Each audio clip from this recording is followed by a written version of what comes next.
Rui Pedro Bairrada, qual é o teu motivo? Olha, o meu motivo, ao dia de hoje, que foi mudando ao longo do tempo, mas ao dia de hoje é ajudar os que estão à minha volta a concretizar sonhos.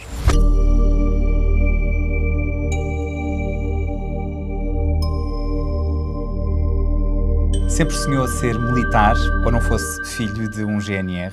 Trabalhou 2 semanas a fazer pizzas, até agarrar uma oportunidade de ser estafeta num banco. Daí em diante foi sempre a subir, ou melhor dizendo, foi sempre a aprender. Sempre com muita dedicação e a aproveitar as oportunidades. Sem um curso superior, estudou 1 ano de Direito e 1 ano de Comunicação Social e, sem saber falar inglês, tornou-se o Doutor Finanças. O resto é história, a história que está aqui neste livro, de Estafeta a CEO e de CEO a Chairman, do qual nós vamos falar na próxima meia hora. Rui Pedro Bairrada, muito obrigado e bem-vindo ao podcast do Motivo. Porquê é que dizes que o teu motivo é ajudar as outras pessoas a concretizar os seus sonhos? Antes de mais, obrigado, Xavier. É um gosto estar aqui neste teu novo projeto, que vai ser um enorme sucesso. Olha, sabes que ao longo do tempo nós vamos amadurecendo e vamos nos tornando pessoas e pensamos de forma diferente. Então, eu, nos últimos tempos, tenho sentido que aquilo que realmente me motiva, aquilo que realmente me dá prazer e é prazeroso para mim, é ver os que estão à minha volta a concretizar os seus sonhos. Quanto mais sonhos essas pessoas concretizam, mais feliz eu estou e mais sonhos eu também concretizo. Portanto, em vez de estar só focado em mim, como tive também durante algum tempo, não é? No nosso início, hoje o meu foco é mais nos outros, em mais ajudar o que é que eu posso fazer, como é que eu posso contribuir, onde é que eu posso servir para que os que estão à minha volta, aqueles que eu impacto, possa de alguma maneira impactar para que concretizem os seus sonhos e assim tornar uma onda positiva à volta disto, não é? Ajudarmos todos uns aos outros a concretizar os sonhos dos outros. E tu estás aqui a criar o teu, que seja também esse o mote. Obrigado. Mas esse é o papel do sonho hoje, depois deste percurso e deste projeto de enorme sucesso que é o Doutor Finanças.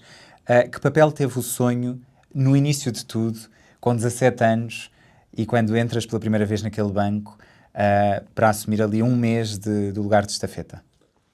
Olha, eu não tinha muitos sonhos nessa altura. Tinha uma vontade imensa de fazer alguma coisa. Eu nunca tive muito jeito para estudar, para a escola. Era um processo meio enfadonho para mim, ir todos os dias à mesma hora, ter as mesmas disciplinas. Hoje eu percebo, Chumbaste mas no na sétimo altura ano, não foi? chumbei no sétimo ano. Na altura chumbava-se, digo. E não era um bom processo para mim. Então tive a oportunidade de começar como estafeta e na altura mal sabia eu no que é que aquilo ia dar, mas fui sem medo e com muita vontade de aprender. Eu lembro perfeitamente, a primeira entrevista que eu fui, não sabia se quer dizer Deutsche Bank, e fui com um blazer que tinha feito a profissão de fé, ou comunhão solene, ou qualquer coisa, mas fui. E depois chegar lá, ver um edifício completamente imponente. O Deutsche Bank tinha passado esse ano, meses antes, para esse edifício ali na rua Castilho número 20, e depois foi todo um processo de olhar, de pensar que estava numa coisa que era inatingível para mim, e depois, à medida que o tempo foi passando, ir descobrindo qual era o meu papel, o que é que eu podia contribuir, o que é que eu podia ajudar ali. E pronto, e nunca mais, e acabei por estar lá há 12 anos. Sempre com essa atitude de como é que poderias ajudar, além de fazer a tua função, de como é que poderias ajudar a fazer o trabalho de outros colegas, e sempre com essa humildade. Tu falas muito disso neste teu livro e neste testemunho, e claramente também nas palestras que hoje em dia também dás e nas entrevistas que dás, essa humildade inicial foi basilar para o teu percurso. A minha pergunta, em tom de provocação, é: a geração de hoje, dos 20 aos 30 anos, é menos humilde? Eu tendo a acreditar que sim, mas farei tudo o que eu puder e que tiver ao meu alcance para tentar mudar isso. Eu acho que a humildade é das melhores coisas que nós podemos ter e trazer para a nossa vida. Porque isso permite-nos crescer, permite-nos aprender, permite-nos ser empáticos, permite-nos tantas coisas, do que se eu estiver numa posição de menos humildade, ou achar que sei tudo, ou que sei tudo sobre uma determinada coisa, naquela que eu até estudei, até que tenho imensa experiência, se calhar não me ajuda a progredir da forma como nós gostaríamos de o fazer. Eu lembro perfeitamente que uma das coisas, das principais lições que eu tive enquanto estafeta, e hoje em dia, no livro, eu acabo, na primeira edição, eu acabo, quando me perguntam se não fosses, na altura, CEO de outra finança, o que é que gostavas de ser? E eu respondo sempre da mesma maneira, voltava a ser estafeta. Porque hoje faço exatamente o mesmo que fazia quando era estafeta. Andava pelo edifício, a perguntar o que é que eu posso servir, onde é que eu posso ajudar, como é que eu posso tornar o teu dia melhor. É exatamente a função que eu ocupo hoje em dia. E isso permitiu-me, essa humildade de querer aprender e de estar perto, permitiu-me ir tendo outras possibilidades. E ajudou-me imenso, ajudou-me mesmo muito. Portanto, se me ajudou a mim, eu tenho uma coisa na minha vida, tudo o que é de bom para mim, eu gosto de partilhar com os outros e pelo menos passar essa experiência de modo a que os outros também possam aproveitar. Também tem a ver com casa, não é? Eu sempre fui habituado, e graças a Deus, na minha família, o meu pai, a minha mãe, o meu irmão, sempre fomos habituados também com muita humildade. Todos nós crescemos com fruto do nosso trabalho e do nosso empenho. E também foi claro para mim, isso fui buscar muito ao meu pai. O meu pai, como tu disseste, era GNR, era coronel da GNR. E cedo eu percebi que os princípios, a humildade, o ajudar os outros, servir uma coisa maior do que nós. O meu pai servia ao país, não é? Servia ao país. Era uma coisa que sempre também teve presente na minha vida. E essa humildade também levou-me a de cedo perceber, e isso ajudou-me até hoje, que as pessoas são todas iguais. Eu lembro perfeitamente, desde essa altura e até agora, para mim é tão importante o segurança, que me dizia isso todos os dias bom dia, com um enorme sorriso quando eu entrava pelo banco, como o presidente do banco. Eu acho que as pessoas são mesmo todas importantes e todas desempenham um papel na sociedade e em cada organismo onde nós estamos inseridos a cada momento. Portanto, isso também foi se eu tivesse de descrever, digo isso muitas vezes, a humildade foi a minha melhor ferramenta para chegar aos dias de hoje e estar aqui hoje a falar contigo. Sentes que falta humildade aos líderes portugueses? Olha, o que é que eu acho, sendo algo provocador também? Eu não sei se falta humildade ou não. O que eu acho é que nós todos nos habituamos e cada vez mais eu olho à minha volta e vejo pessoas que estão a desempenhar um papel. Ou seja, nós somos obrigados, desde que acordamos até que nos deitamos, a estar sempre a ser atores de uma coisa qualquer. A querer mostrar aos outros, a parecer aos outros, a falar de uma determinada maneira, a agir de uma determinada maneira. Portanto, o que está por trás da essência das pessoas, eu temo a acreditar que a maior parte das pessoas é humilde. Só que devido à sociedade e às circunstâncias é obrigado a fazer um papel diferente desses. Logicamente que há de haver pessoas que são pouco humildes, mas na sua generalidade, se nós nos conseguíssemos todos ser mais autênticos, ser mais genuínos, sermos mais nós próprios, eu tenho a certeza que a humildade viria mais ao de cima. Só que vivemos numa sociedade em que o ser é melhor e o ter é melhor do que o ser, ou seja, estamos sempre a mostrar, estamos sempre a fazer um papel, vamos para um sítio qualquer e estamos a envergar uma personagem, e essa personagem às vezes, quantas pessoas não aparecem na nossa vida a dizer que eu não sou eu próprio, não é? Aqui finalmente eu consigo ser eu. Montes de gente que chega ao Dr. Finanças e diz aqui finalmente eu posso ser quem sou. E isto é uma coisa maravilhosa, não é? As pessoas poderem ser quem sim, são. É um grande elogio, não é para a situação atual, mas é preocupante para o que é que a pessoa estava a fazer antes, não é? Sim, e existe muito isso, portanto cabe-nos a todos nós ser um bocadinho embaixadores desta coisa de nós somos únicos, somos seres únicos, não há ninguém igual a cada um de nós. Porquê perder isso? Porquê perder a essência daquilo que cada um de nós é, em detrimento de nos fazermos parecer com outros que nós achamos que é melhor ou pior? Não vou fazer esse juízo de valor se é melhor ou pior, mas quanto mais autenticidade nós trouxermos para as nossas vidas, quanto mais autenticidade, quanto mais eu não tiver problemas de dizer que não sei, mais eu vou aprender, não é? Porque depois há esta coisa, não é? A maior parte das pessoas não tem esta capacidade de dizer eu não sei, porque tem medo de qual é a opinião do outro, então acaba por sair de lá sem saber na mesma. Quando este simples ato nós de estávamos perguntar... a falar de humildade e agora passamos a falar de vulnerabilidade. E isso também era uma das questões que eu tenho aqui, que é, um líder é menos líder por demonstrar vulnerabilidade? Eu acho que não. Eu acho claramente que não. As pessoas cada vez querem todos nós, sendo líder ou não, a vida, todos nós passamos pelas mesmas coisas, todos nós somos humanos, todos nós temos os mesmos desafios. E achar que é uma camada, só porque chega a um determinado patamar, que não sente ou não tem os mesmos desafios ou não tem as mesmas coisas que todas as outras pessoas, acho que é um erro. E cada vez mais as pessoas estão atentas a isso, não é? Se eu sofro um burnout, e eu falo disso também. Porque é que os outros também... Porque é que eu não posso sofrer? Porque é que eu não posso ter desafios? Porque é que eu não posso estar em cansaço extremo quando algumas das pessoas que estão à minha volta ou também o podem estar? Portanto, isto cada vez mais é, na minha opinião, nós temos que ser aquilo que nós somos. E se eu estou vulnerável, se eu me apetecer chorar hoje aqui ao pé de ti, eu choro ao pé de ti. Não tenho problema. Se eu me emocionar, eu emociono. E quanto mais verdade houver na relação entre as pessoas, então a vivência entre as pessoas vai ser muito superior, vai haver muito mais empatia, vamos ter muito mais vontade de estar juntos do que eu estar a fazer, mais uma vez, não mostrar a vulnerabilidade, é estar num papel de ator, porque não há ninguém que não seja vulnerável, não existe nenhum ser humano que não tenha a sua vulnerabilidade. Portanto, sempre que está a tentar esconder ou tentar não mostrar, está a desenhar um papel que não é aquela pessoa. Portanto, quanto mais verdade nós trouxermos para as relações, acho que é a minha opinião, a coisa torna-se muito mais interessante. E provavelmente é também por teres essa visão que alcançaste muito daquilo que alcançaste e dos resultados do qual o teu percurso também é feito. Em termos práticos, nós com mais facilidade hoje em dia sabemos o que é que um CEO faz. Em termos práticos, o que é que faz um chairman? Nada. Não é? Se um CEO já fazia pouco, um chairman faz menos ainda.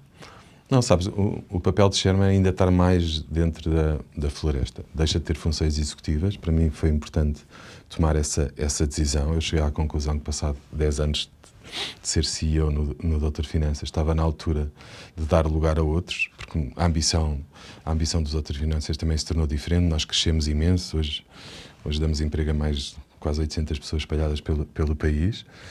Havia mais coisas para fazer e eu achei que não era a pessoa certa para fazer esse próximo passo, esse próximo caminho.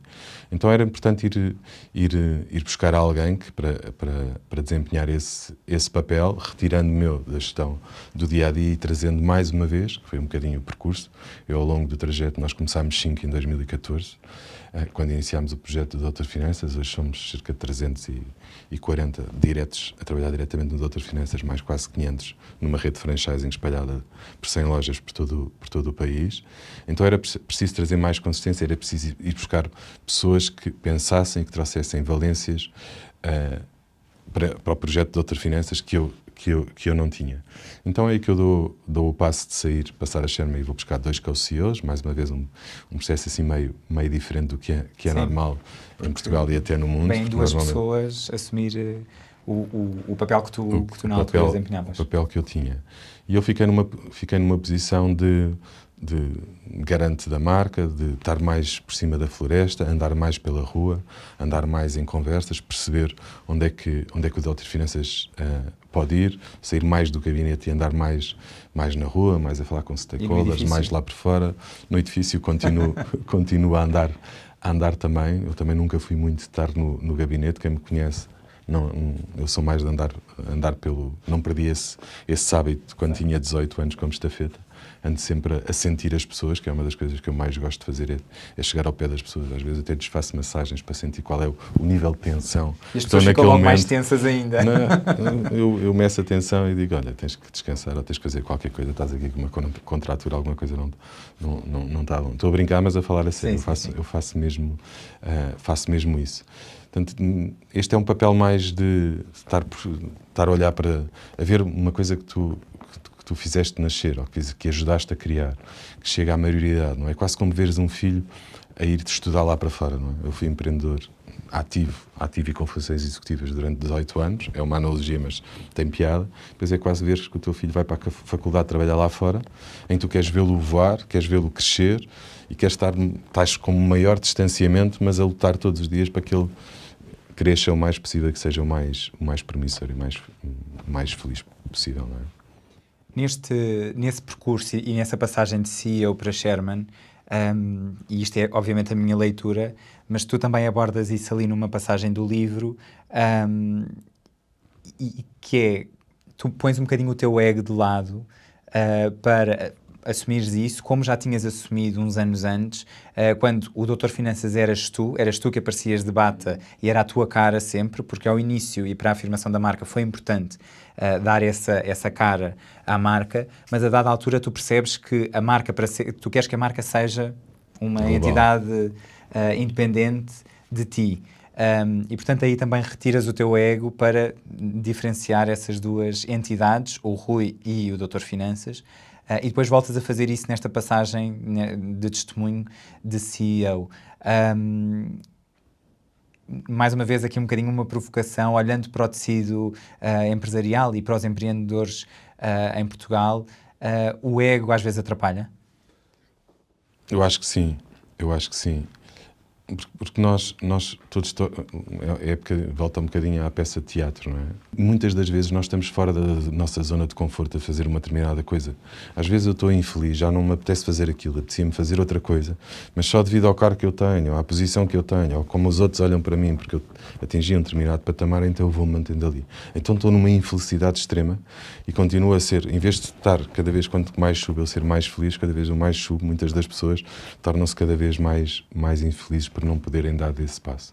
E quando se dá esse passo, não só nós vamos descobrir coisas novas sobre nós, vamos sair da nossa zona de conforto outra vez, e eu sei, não vou mentir que o desapego claro, não custa. Logicamente, quando tu crias um processo, ajudas a criar um projeto e se torna como se tornou, quando te afastas, o processo do desapego, a decisão foi a melhor decisão que eu tomei, não me arrependo nada dela, mas o processo de sair da gestão do dia-a-dia foi desafiante e continua a ser desafiante, como é óbvio.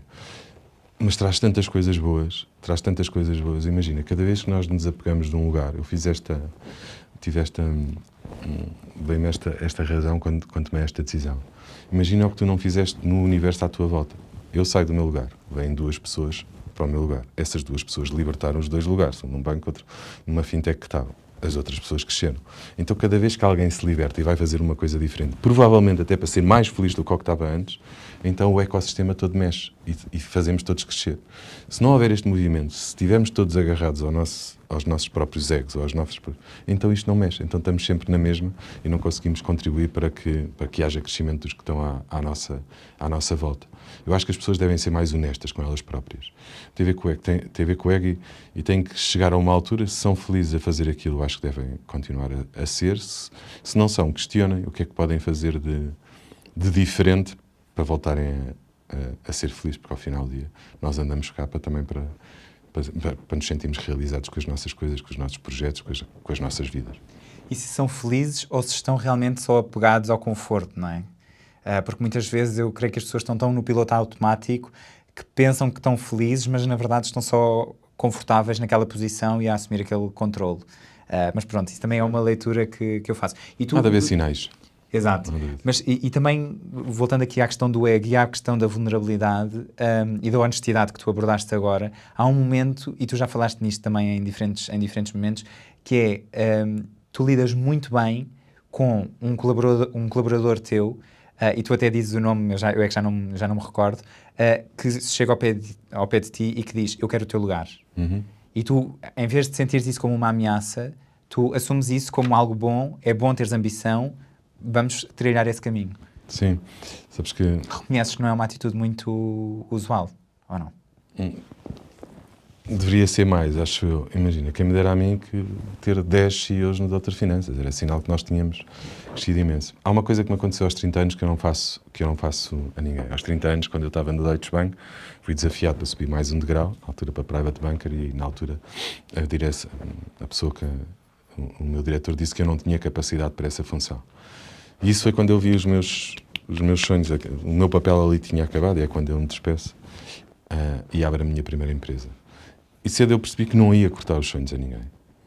Eu não vou cortar os sonhos a ninguém. E desde a origem das outras finanças, que eu faço o onboarding a todas as pessoas que entram, vão lá dizer 4 coisas, e uma delas é esta: o meu lugar está à disposição. Quem me dera a mim que todos queiram chegar ao meu lugar. Já viste a maravilha que não era para o Doutor Finanças, para mim, para todas essas pessoas poderem almejar. As pessoas sonham até onde elas quiserem sonhar. Se ela sonha com o meu lugar, então faz o caminho, eu estou cá para ajudar. E pronto, e essa pessoa, que é o Rui, foi crescendo, e hoje é administrador também de uma das áreas do Doutor Finanças e continua a crescer. E ainda bem que ele demonstrou essa vontade e sempre foi público dentro do Doutor Finanças, e nós também nunca o escondemos. E é bom as pessoas terem ambição, é bom as pessoas quererem sonhar com... Eu digo isto neste livro e utilizo esta frase muitas vezes: sonhar alto custa exatamente o mesmo de sonhar baixo. não é? Custa exatamente o mesmo. E nós, em Portugal, ainda temos muita cultura de achar que é tudo inalcançável, é tudo impossível, que é só para os outros, que eu não tenho essa oportunidade. Eu não tenho formação, não falo inglês, tenho uma lista gigante de defeitos e não é por isso que não criei um projeto que me orgulha imenso. Tem sido um bocadinho esse o caminho, com alguma humildade e sendo buscar pessoas que nas áreas delas percebessem muito mais do que eu, nunca ter o ego de querer ser o que soubesse mais na sala, bem pelo contrário. Todos acrescentam e depois ter também uma das grandes... Se o Dr. Finanças chegou onde chegou, também foi por isto. Porque eu fui sempre trazendo pessoas e agregando pessoas, que, por um lado, que são todos meus amigos, todos têm uma relação pessoal comigo, também é uma coisa meio sui generis, normalmente não acontece na maior parte das empresas. E outra que mais me orgulha é que, chegados aqui, nenhum quer o lugar de nenhum. Portanto, todos sabem que acrescentam e acrescentam por uma coisa que é um projeto comum, não é uma coisa pessoal, é muito maior do que nós, é uma coisa maior. Então todos nós opinamos, todos nós damos a nossa opinião, todos nós acrescentamos e a decisão é sempre em conjunto. E isso ajudou esta percepção, esta humildade transversal de todos percebermos que acrescentamos e que não somos os donos da verdade, tem ajudado imenso neste caminho, neste processo. Até porque nessa direção, chamamos assim, não sei qual é que é o termo que vocês utilizam, mas nesses responsáveis todos das várias áreas, em que ninguém quer o lugar de ninguém porque todos têm o seu lugar assegurado, vocês construíram o lugar em conjunto, não é? Que é aquela pessoa, tu identificavas a mais-valia daquela pessoa e construíste aquele lugar em conjunto com aquela pessoa, tendo em conta essas mais-valias e o conhecimento que essa pessoa tinha. Isso também normalmente é pouco comum nas organizações, não é? Existe o lugar e depois mete-se lá alguém, muitas vezes, pronto, adaptando a circunstância. No vosso caso foi um bocadinho diferente. Sabes que antes dos profissionais eu sempre olhei, eu preciso ter boas pessoas a trabalhar comigo e depois o profissional é por acréscimo. Logicamente que todas as pessoas que foram entrar traziam muita competência, mas era quase com um apaixonar pelaquela pessoa. Eu queria mesmo, achei que algumas pessoas tinham o mesmo propósito que o Dr. Finanças, o mesmo propósito, que vinham para acrescentar. E vieram sempre, e vieram alguns deles sem saber muito bem ao que vinham, mas depois em conjunto, como tu disseste, fomos percebendo onde é que encaixava, qual era a peça do puzzle que ia acrescentar e veio sempre para complementar, nunca veio para substituir. Sempre que entrou alguém foi para complementar o que já existia. Isso também nos permitiu crescer, porque como fui sempre buscar pessoas com valências diferentes, fez-nos crescer e hoje sermos totalmente autossuficientes. O Dr. Finanças, desde estúdio de televisão e rádio temos lá dentro, sei lá, marketing, digital, nós fazemos literalmente tudo dentro de casa. A única coisa que temos fora é PR, não temos mais nada fora, também por isto, porque fomos trazendo pessoas e acrescentando camadas que não tínhamos e que nos permitiu criar um ecossistema que hoje em dia nos faz ser aquilo que nós somos. Muito autossuficiente.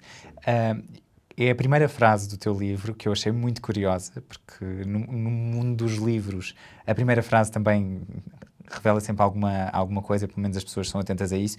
Tu dizes, nem sempre sou o primeiro a saber. Continuas? Continuo. E quanto mais cresces, quanto mais delegas, que é uma das coisas mais importantes. Eu fui muito arcoólico no início da minha carreira, quando abri a minha primeira empresa, eu trabalhava 7 dias por semana, 24 horas por dia, foi assim que eu comecei a ter a minha independência financeira, foi isso. À medida que o tempo foi passando, eu fui percebendo que se eu queria chegar a mais pessoas, se eu queria acrescentar mais valor, se eu queria concretizar mais sonhos, então eu tinha que começar a delegar. E quando entras num processo de delegação, isso torna-se uma coisa mais normal. Tu não tens que saber tudo, nem tens que ser o primeiro a saber. Tu tens que saber, ou tens coisa quando é preciso, tu dares o teu contributo.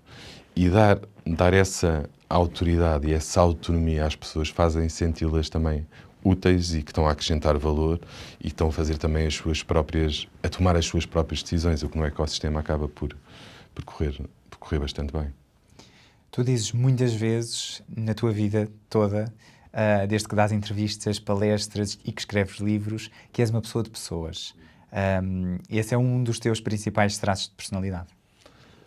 Sim, eu não me imagino, é claramente a minha maior paixão, desde muito cedo que eu sempre interagi, comecei a trabalhar muito cedo, sempre interagi com muitas pessoas e muitas pessoas diferentes e sempre percebi que porque se calhar tinha um papel agregador, não é? Eu costumo dizer que sou a cola, cinto cenas, ou seja, cinto cenas não é porque tenho algum, isso também está imenso no livro, No cinto não é cenas, porque tenho, sempre entre aspas. sim, cinto cenas entre aspas, porque eu tenho muita atenção, eu preocupo-me mesmo com as pessoas, eu tenho uma atenção extrema às pessoas, o que me permite ter esta correlação e perceber se estás-te a sentir mal, ou se estás mais emocionado, ou se não estás, e poder ser empático ao ponto de poder dizer ou confortar.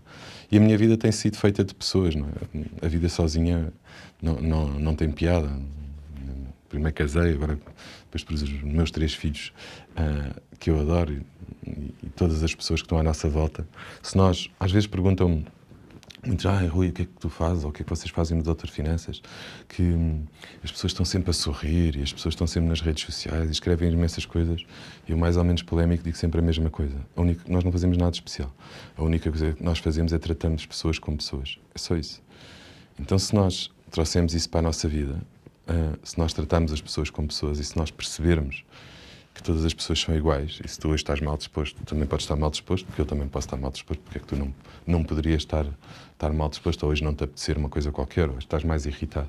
Quando nós criamos esta relação e esta empatia, tu acabas por te relacionar de forma diferente. Portanto, acabas por te apaixonar pela vida e por muitas pessoas que estão à tua volta. Portanto, eu sou um eterno apaixonado por pessoas, por conhecer pessoas, por ajudar pessoas. E vês, e já aqui a caminharmos para o fim da nossa conversa, a verdade é que as pessoas reconhecem essas características nas equipas do Doutor Finanças, as pessoas gostam de trabalhar lá porque são tratadas como pessoas, mas a verdade é que em muitas organizações isso ainda não acontece, ou seja, as pessoas ainda, ao fim de algum tempo, começam com elevados níveis de desmotivação e pronto, acaba por não conseguir reter talento, e existem aqui uma série de questões associadas que, na minha ótica, ainda continuam a ser a maioria dos casos. Tu estás um bocadinho aqui em contraciclo. Lamentas que a maioria ainda esteja do outro lado, em que as pessoas não são tratadas como pessoas e que as pessoas não estão todos os dias felizes ou que não vestem todos os dias a camisola como tu vestes desde o início nos projetos em que estás inserido e consegues imprimir isso nas tuas equipas? Lamento, mas gosto de olhar para o copo meio cheio e pôr a responsabilidade em nós e nas pessoas. O que é que eu acredito? Uma das outras coisas que eu digo quando as pessoas entram no onboarding é venham para ser felizes. Mas o meu conceito de felicidade tem a ver com uma cultura de feedback. Imagina, é impossível para as entidades hoje em dia, ou para empresas já com alguma dimensão, perceberem qual é o nível de felicidade das pessoas, ou se elas estão bem ou não. Cabe-nos a nós dizer se estamos bem ou não. E o que acontece na maior parte das coisas, por isso é que existe, porque as pessoas não dizem. Ou seja, não há uma cultura de feedback, ou seja, não há uma zona confortável, não há uma zona de conforto onde as pessoas possam dizer aquilo que sintam. Então, quando nós criamos... Muitas vezes aquilo que existe é uma cultura de medo. Temos que alterar isso. E parte de nós. Nós vamos sempre achar que o chefe... Se calhar nem é. Ele está só a fazer um papel. Eu não sei se é ou não. Se calhar eu nunca falei com ele de forma direta. Ou nunca falei sobre um tema qualquer que a mim me apoquentava. Portanto, é dar este passo. E cabe-nos a nós. Se eu não estou bem, eu tenho que dizer que não estou bem. Não, eu tenho que sair da zona de conforto. Porque se todos nós que não estamos bem fizermos alguma coisa para melhorar, isso acaba. O problema é que estamos todos numa zona... tranquila, que não queremos, olhamos para a nossa volta e se eu for dizer isto ainda sou despedido, ou sou encostado, ou sou isto, ou sou aquilo, então vivo a alimentar uma coisa que não me vai levar a lado nenhum, provavelmente. É péssimo para a empresa, porque ter pessoas desmotivadas é das piores coisas que uma empresa também pode estar. Não vão crescer em conjunto. Nem a empresa cresce, nem o colaborador cresce, e isto não faz sentido nenhum. Quando a única coisa que nós temos que fazer é só dizer aquilo que nós sentimos. Isso é um dever, é um direito que nós temos e que devemos usá-lo sempre que for necessário. Rui, começámos esta conversa a saber qual é que é o teu motivo. Que mensagem deixas para quem hoje em dia está ainda à procura do seu próprio motivo? Olha, que faça uma reflexão de deixar o que é que eu sou, o que é que eu realmente posso acrescentar aos outros, não é? Mais do que... Eu acho que o motivo, o nosso propósito tem mais a ver com o que eu posso acrescentar aos outros do que a mim próprio, não é? É um bocado chato eu ter uma coisa só para autossatisfazer a mim. Portanto, o que é que eu posso fazer para que os outros possa servir de alguma maneira aos outros e pôr muita energia nisso e depois sonhar alto custa o mesmo que sonhar baixo. É querer sempre atingir uma coisa diferente daquela que já atingiu hoje em dia e que isso é possível. Isso é possível para manter os níveis elevados de propósito e de sentido de viver, não é? Que ao final do dia é isso que importa, é que cada vez nós vivemos mais, com mais intensidade as nossas vidas, porque isto realmente é uma passagem, é aproveitar ao máximo enquanto estamos por cá. Rui, obrigado por teres vindo aqui conversar comigo e obrigado por trazeres toda essa tua quase filosofia de vida e por nos contagiares com esse exemplo. Muito obrigado também a quem assistiu a este episódio e a quem ouviu através das plataformas de podcast. Nós voltamos para a semana.